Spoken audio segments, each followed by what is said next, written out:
Jose Soriano gave the Halos exactly what they needed against the Rangers last night, and it led to a much-needed win.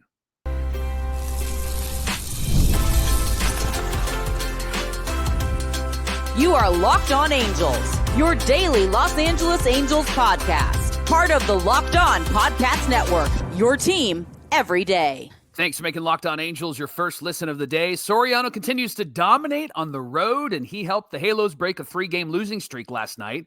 I'm going to share why the Halos need to prioritize their swing and miss pitchers when the rosters expand. And then John's going to share what the Angels must do in order to be competitive, and not just, quote, competitive, but real competitive the rest of the way. But before we get there, let's thank our sponsor, FanDuel. Football season is right around the corner. Visit the FanDuel app right now and start planning your futures bets today. Thanks for being here for this episode of Locked On Angels, where it's your team every day. You've got the Frisch Brothers here with you, a.k.a. the Super Halo Bros. My name is John, and that's my brother Mike. And my name is Mike, and that's my brother John. Hey, it's our 4th season as a host of Locked On Angels, talking Angels baseball with you every single weekday, Monday through Friday, and even on the weekends with our postcast host, Gavin Carlson, who goes live on our YouTube channel. Check us out wherever you listen to podcasts. Of course, hop on over to YouTube, whether you're watching or listening. If you want to get in on the conversation, hit that like and subscribe button while you're there. Tag us on social media. Hit us up with a DM at Super Halo Bros, at Locked On Angels,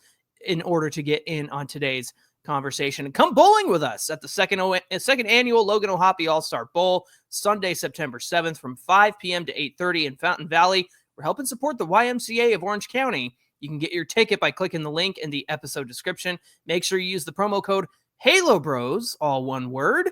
Comment below and let us know if you're headed to the Logan O'Hoppe All-Star Bowl on Sunday, September 7th.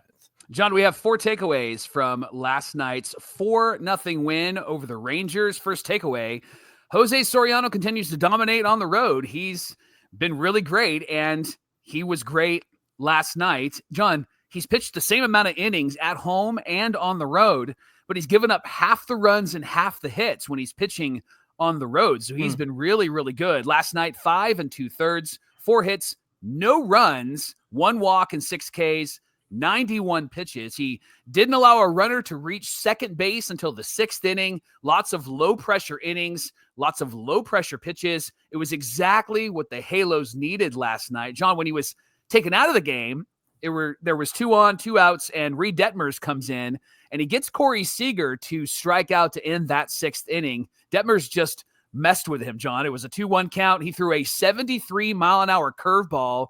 It hit the top of the zone. Seager's bailing out of the box, maybe thinking it's going to hit him, but it hits the top of the zone. The umpire did give the credit to Detmers at that point because it probably was a ball, but he called it a strike, which we'll take. And then Detmers follows that curve with a 90-mile-an-hour cutter, low and away. Seager swings and misses and ends the threat in the 6th inning.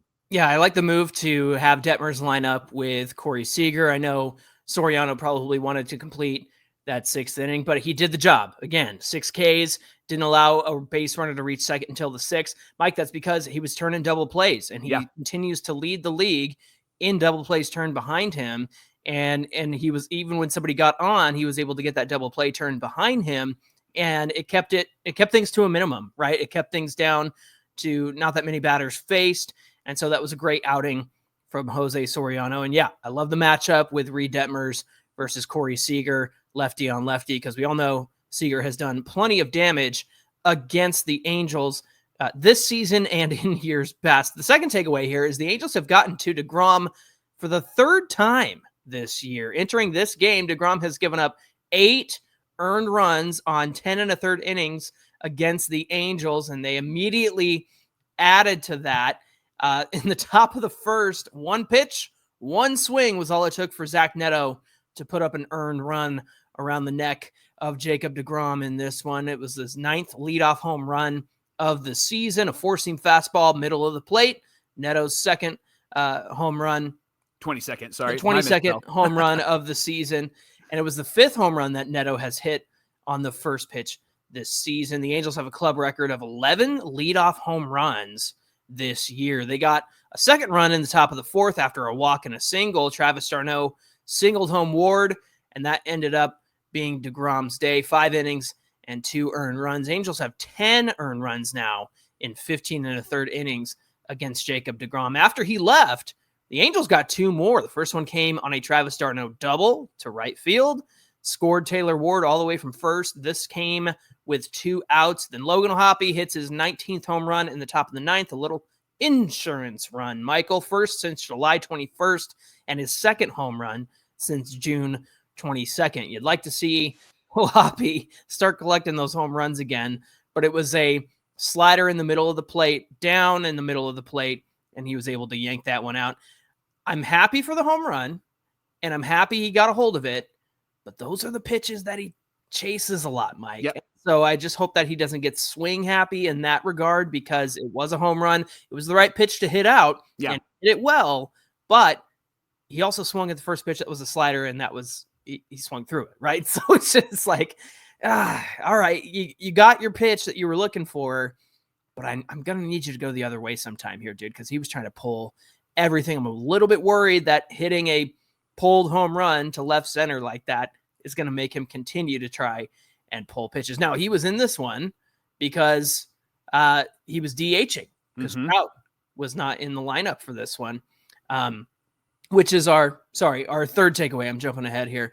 He didn't start against the Rangers despite having success against them. Take us into that a little bit more, Mike. Yeah, really been struggling. Trout said that he's having a tough time recognizing the pitch and just being on time. We talked a little bit about this on yesterday's show. Trout acknowledged that he's feeling a little discomfort in his knee as well, but he is not willing to say that it's affecting his performance. Now, hitting just 235, he's got 20 home runs, but he's got an 802 OPS because he's walking a lot, a 366 on base percentage. He's striking out 31% of the time, but he is walking 16% of his plate appearances. He says, the stuff I'm doing in the cage, it feels good. It feels right. Just the last few games, it fell off. So, John, I know you're going to talk about this in the third segment, but fill in this blank. Trout needs to be hitting blank in this lineup. First.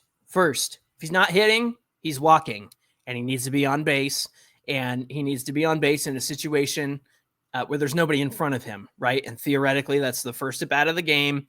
And I know that, hitters 8 and 9 could be on in front of him, but look, at this point, you got to take advantage of what he does well, and that's get on base, and it's via the walk. He's got double the walk rate of the league average, so I think that that's really key. All right, our fourth takeaway, Ron Washington was in Texas with the team, and it was great to see him, and he finally revealed what had been going on with him.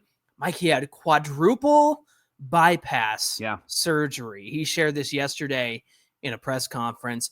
He said he'll be fully medically cleared in December. Now, he told the story of how he got to a place where he had surgery and he wasn't feeling great. The doctors ran tests, told Wash about the condition of his heart. Now, after the surgery, he said he feels great. Plans to be with the team in this series and the next because they are in Texas. He said he's also watched every game. He said, I like what I see in the guys. We're a little short, but I can tell you what, I've been watching our opponents. They're starting to respect us. Even though our record doesn't say much, they're starting to respect us by the way we have grown and the way our young core is growing. They're getting better every day. Without a doubt, it's my passion to manage. Ron Washington said, I miss baseball. This is my life. And if Perry will have me back, I'm certainly wanting to come back and finish what we started. Now, he does have a team option for next year, so he could be back at this point. After hearing this, do you think there's a chance that he comes back next year, Mike? I think he's the best option out of the guys that we have right now with Ray Montgomery and Ron Washington. I know that there's been murmurings about like, hey, bring in Torrey Hunter and bring in this person and bring in that person. The reality is that they're not going to bring in anybody if Wash is available and Wash is ready to go. And if they decide to go with anybody else, it'll probably be Ray Montgomery because they're not going to want to mess up whatever rhythm they believe that they have. And Perry Manassian has one more year. So if Perry gets an extension, then there might be talk about what they do next year. If he gets that extension this offseason, likely not going to happen. He'll probably enter the season with his final year. And depending on what Artie wants to do, he might give him a 1 or 2 year option. I think the best move is to have Wash back because watching Ray Montgomery versus Ron Washington, as much as Wash frustrated me, I'm more frustrated with Ray. I like Wash because Wash seems to be an infusing of inspiration and excitement. Yeah. He didn't have much of that due to the heart issue. Obviously wasn't feeling good.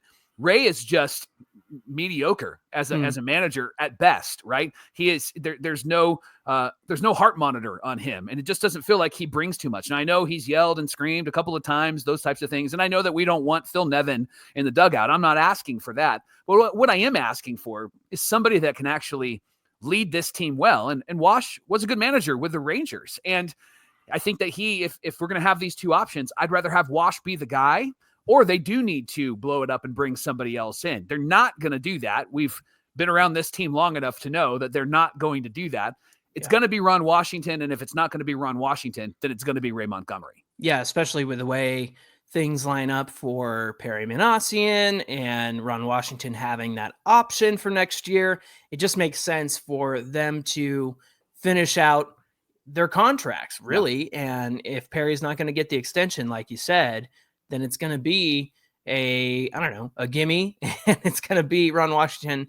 If it's not, then it'll be Ray Montgomery. Good news was, heard on the broadcast, Joe Adell has been in contact with Ron Washington throughout this season. A lot of the guys visited him in the hospital. The best news, he's eating better and he's not smoking anymore, Michael, which are very good decisions for somebody Ron's age, right? And he gave people permission to smack that cigarette out of his hand if he's smoking it. So I love that. John, I like what he had to say.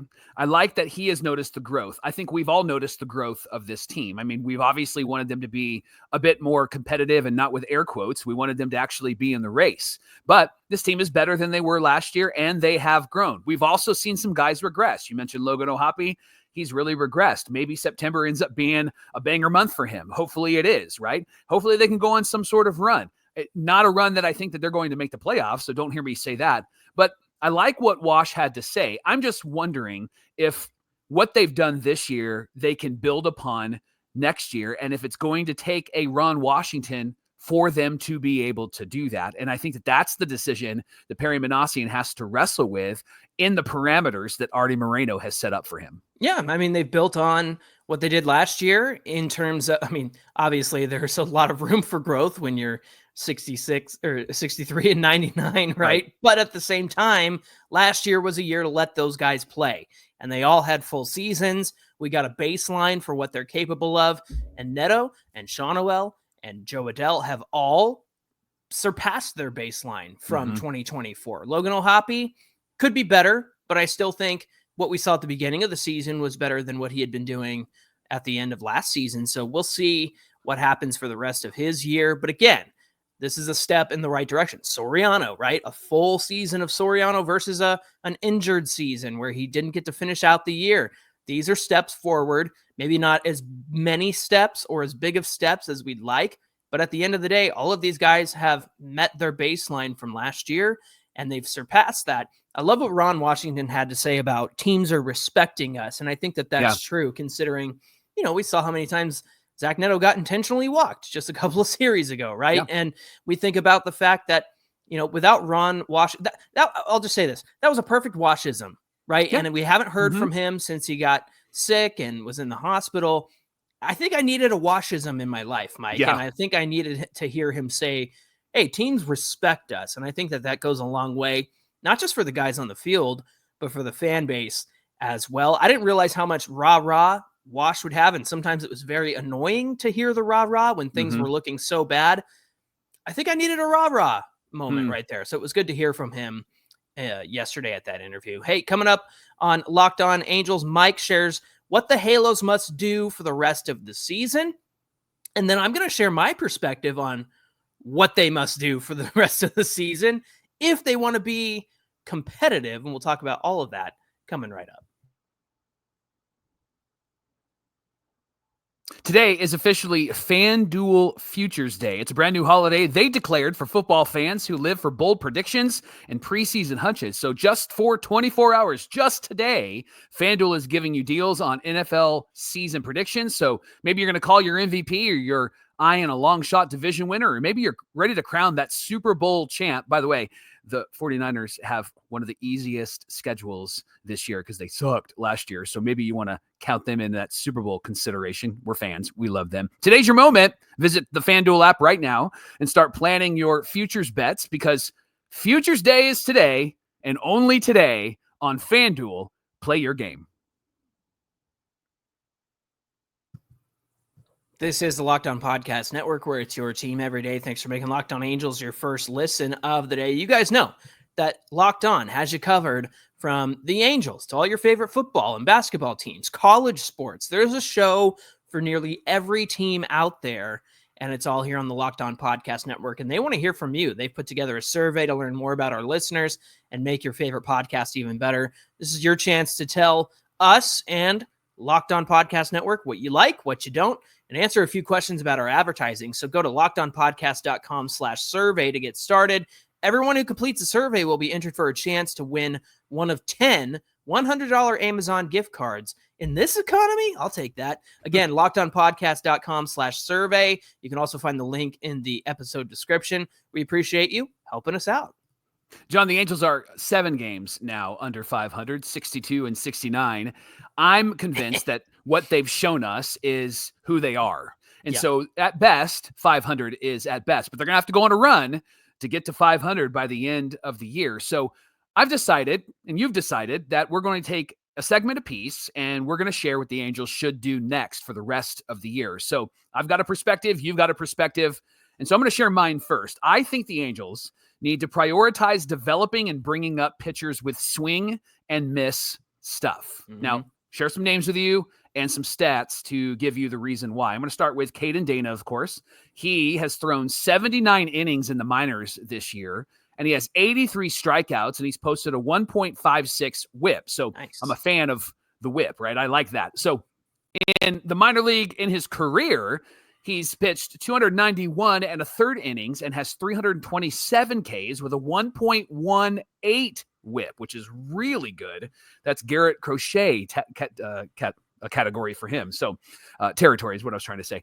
Dana has shown great improvement too. His start last Friday was one of his best of his career. This is good. He had 13 strikeouts against Salt Lake, and a deeper dive shows that he had a 32% whiff rate on his fastball, a 43% whiff rate on his slider, 63% whiff rate on his change, and 75% whiff rate on his curveball. In that game, Caden Dana used his fastball at 38.4%, and that was the lowest of the season.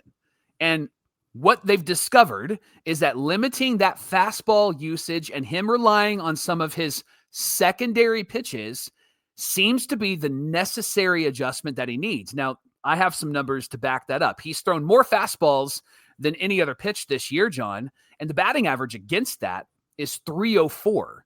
But when he's thrown the slider, the change, and the curveball, teams at best have hit 235, and that's against the changeup. He's thrown the slider the second most this season, and that's a 204 batting average. And the expected batting average on that, John, is 186. On the change, they're hitting 235, but the expected is 143. Yep. So he's got a little bit of maybe bad luck on those pitches as well. Now, here's why he should limit the usage of the fastball. He has a 304 batting average with a 315 expected batting average. So they're seeing it, they're finding it, and they're hitting it. And so him adjusting on Friday night was one of the best decisions that he's made. Let me talk about somebody else, George Clausen. Now, his numbers don't look great. He's 4-11 with a 6.09 ERA in 21 starts, 85 and 2/3 innings pitched, 102 Ks. Write that down. 1.52 whip. In his 178 and 2/3 innings in 43 games in the minors, he struck out 237 hitters. Wow. So he's getting a lot of swings and misses. Yeah. Same thing with Mitch Ferris, John. Mitch Ferris has 109 and a third innings pitched this season, 129 Ks with a 1.5 whip. A lot of these guys have the same walks and hits per innings pitched. In 234 innings in the minors, 281 hitters have struck out with a 1.32 whip. And then, you know the name Sam Aldeguerri, he's doing similar work. Now, he does have 133 and a third innings pitched, just 98 Ks in the minor leagues, but a 1.4 whip. In his 325 innings over his minor league career, he struck out 380 hitters. Wow. The reason why I'm sharing these stats is because these guys are proven swing and miss guys. And I think the Angels should prioritize these guys. And I think that they should be in the bigs. And I'll explain what they should do and how they should use them in a second. But I want to compare that to two pitchers that we've seen a lot of. Jack Kohanowitz and Victor Medeiros. Jack Kohanowitz has 352 innings in the minors, just 293 Ks and a 1.4 whip. In the majors, 173 innings, 96 Ks with a 1.5 whip. Medeiros is very similar, 103 in the minor leagues with 87 Ks and 315 innings in the minors with 279 Ks and a 1.48 whip. Now, these guys allow a good amount of base runners, Medeiros and Kohanowitz specifically. And in order to get out of innings, and we've seen it with both of them, but Kohanowitz more, they're relying on the ground ball to somebody or the fly ball to somebody. And it hasn't produced much success. And when you're pitching against teams like the Pirates or maybe the Cardinals or other teams that have kind of the Reds, right, they've dinky-dooed the Angels, then you're in trouble if you're a pitch to contact guy. And that's why I think these guys, Medeiros, I know he's hurt, but Kohanowitz as well, I think they should stay in the minor leagues and they need to do some work. That's why I believe they should bring up these swing and miss guys. Now, I know that the debate earlier this season is, should they be a reliever if they're starters? My philosophy is bring them up and see what they can do because they're swing and miss guys. I want to see what they can do. Now, prioritize them starting, and you're going to talk a little bit about that in the next segment, but I think they should bring him up. And I know the pushback already in the comments is, well, Dana, he's really struggled in starting last year, and he struggled, and so did Sam Aldeguerri in both roles this year. But let's look at the numbers. Dana had 2 appearances in the majors this year, 6 total innings, and he had 6 strikeouts. The issue wasn't that he was not able to strike people out. The issue was control. Right. He walked 5 guys, but he's been working on it. Last 4 starts in the minor leagues, John, walked 4, walked 3, walked 2, and then Friday, he walked 1. Same is true of Sam Aldeguerri. 4 1/3 innings. He has 4 Ks at the major league level. Yeah. But it was his lack of control. 5 walks in those 4 1/3 innings. In fact, he's improving. His last 4 starts in August, he's walked just 9 in 23 2/3 innings pitched. And he's only allowed 19 hits, John. He's got a 1.18 whip this month. So here's my point. I think the Angels need to get the swing and miss guys up here and let the pitch to contact guys figure it out in the minor leagues. Yeah. They have the opportunity to do that and the flexibility to do that. If they're going to rely on these guys being a part of the future, which I really believe that they are, because who's going to take the slots of Kyle Hendricks and Tyler Anderson? Maybe they go and sign a veteran. I'd rather see the young guys figure it out. Imagine a rotation with Soriano, Kikuchi, and Dana and Aldeguerri, and maybe a George Clausen, right? Yeah. These swing and miss guys need to be in the majors, and they need to figure out what they can do against major league caliber pitching. I don't know if they need more development. Maybe Clausen does, but I think Dana and Aldeguerri should be here, and I think Medeiros and Kohanowitz need to get some work in the minor leagues, and this is what I think the Angels need to do moving forward for the rest of the season. Yeah, very well said. And if you look across the Angels minor league system and you look at a lot of the pitchers that they've drafted or even traded for, Mike, a lot of it is control issues. You see a ton of walks, you see a high whip, right? And so for these guys to improve upon that, it means that they're close. It means that they're ready. It means that, they can keep practicing that in the minor leagues, but they've got the swing and miss stuff. Back before the season started, when we were having the debate between Reed Detmers and Jack Kohanowitz, we talked about a matchup between Kohanowitz and Jose Ramirez, where he made Kohanowitz work because Kohanowitz didn't have the swing and miss pitch. It was like a 13 pitch at bat. And that's the kind of stuff that happens when you don't have that out pitch. So for these guys to actually have swing and miss stuff, I think is significant. I think that the fact that their control has been better more recently, I think that that's significant. So I'm with you. I think give these guys a chance to work, see what you have, and give them an opportunity as the season winds down. Time to fill up with 5-hour energy transfusion. Flavors like grape, ginger, lime are some of our favorites of our everydayers. And maybe you're out on the golf course, or if you just need a little extra push to get through the day, 5-hour energy transfusion delivers the flavor you love and gives you the energy that you need. And if you are a golfer, you know that golfing is about good times with good people and good flavors, like the grape, ginger, lime flavor of 5-hour energy transfusion. Just buy Snap and infuse your drink. And when you do, you'll get a chance to enter and win a dream golf trip for 2 to any golf tournament in the United States. Visit 5hewin.com for full rules and entry. Hey, there's no purchase necessary. It does exclude the Masters, and it ends October 31st, 2025. Mike, we teased yesterday about today's show, what the Angels should do for the rest of the season. I like your approach of, hey, give the young guys a chance, just see what you have, don't have any expectations, not going to make the playoffs. And I wanted to make some people mad today, so here's what I did. Okay. All right, Angels, you said you wanted to win. Perry Manassian said that they're obviously competitive, quote unquote. Mike Trout said he believes in this team. Taylor Ward said he was glad he wasn't traded and that he wants to win with this group of guys. Kenley Jansen said he wants to win it and that they can do it. So, my rest of the season is, how do the Angels put their best foot forward starting today? I've got a list. But before we get to that list, let's recap where we are and let me give you the reality of the situation. Their record with last night's win is 62-69, 7 or 8 games out of the wild card. They've got 31 games left, Mike. They've got 2 more with the Rangers, who are in front of them in the wild card. They've got 7 more with the Astros. They're not going to catch them for first place. It's not going to happen.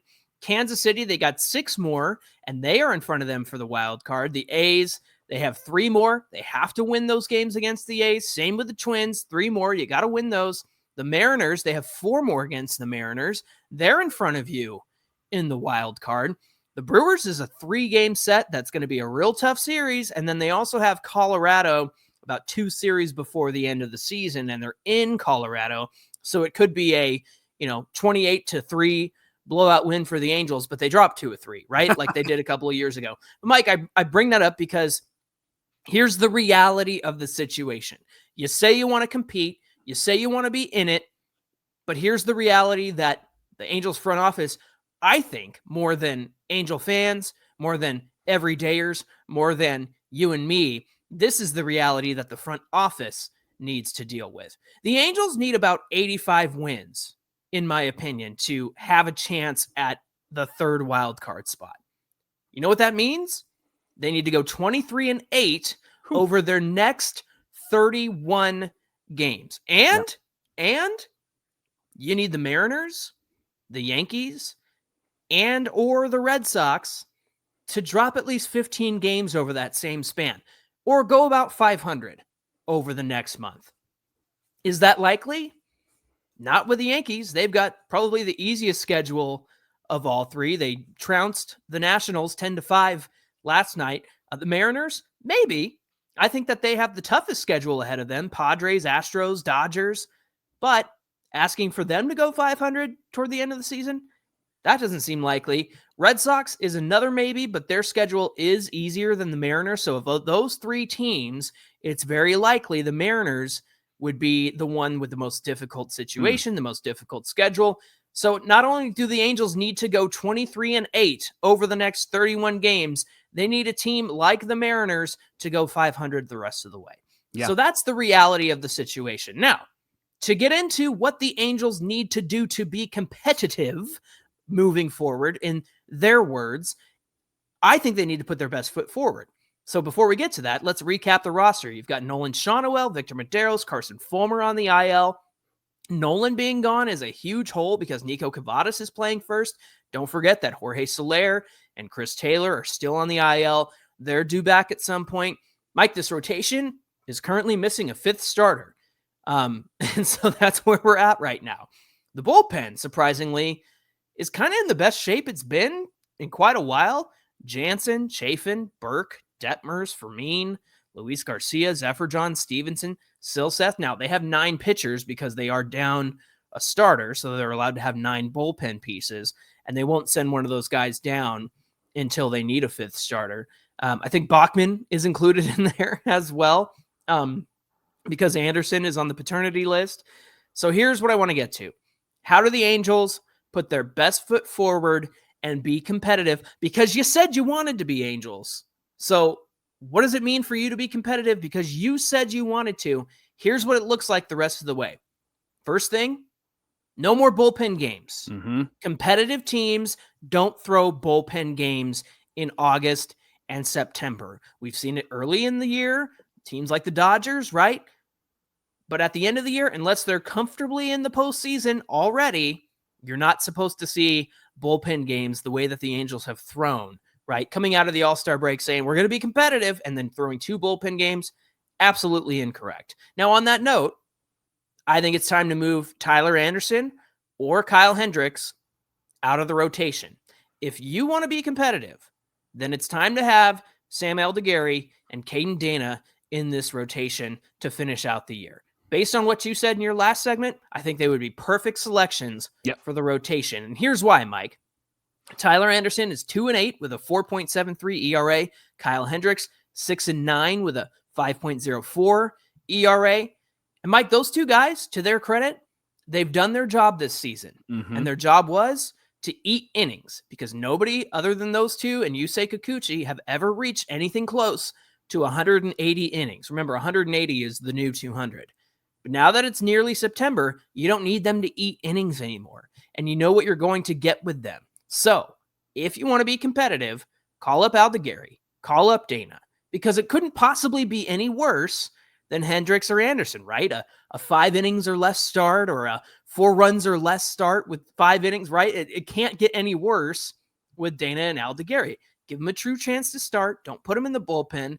Let them continue to do what they've been doing in the minors over the last month or so. And maybe you move Anderson or Hendricks to the bullpen. I think Hendricks could fill that Carson Fulmer role because he's been in the bullpen before. He did it last year with the Cubs. You know that Hendricks can get through the lineup at least once and at a minimum face 9 guys through 3 innings as a reliever and get through that. So your rotation becomes Kikuchi, Soriano, Anderson or Hendricks, Caden Dana, and Sam Aldegheri. And in the bullpen, you've got Jansen, Chafin, Zephyr-John, Detmers, Garcia, Stevenson, Burke, and then Anderson or Hendricks. I would choose Hendricks for the bullpen. Now, regarding the lineup, they need to activate Chris Taylor, who's very close to being back. Send Kavadas back down. Taylor needs to be at first base until Nolan Shonowell is ready to come back. Secondly, Trout needs to be out of the 3rd spot.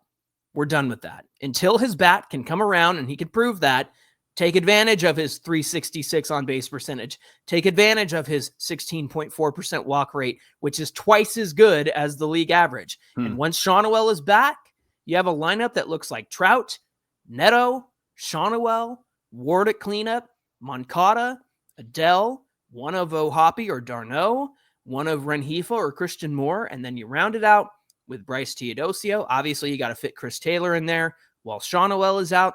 Mike, I like Trout at leadoff. I like Neto behind him, and I like Shonowell batting 3rd because he drives in runners with scoring position.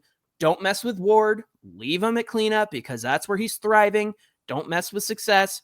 Let that continue to be the case. But again, let me remind you of the reality. 31 games, 27 and 8 in order to get to 85 wins. And, 23 and 8 over the next 31 games.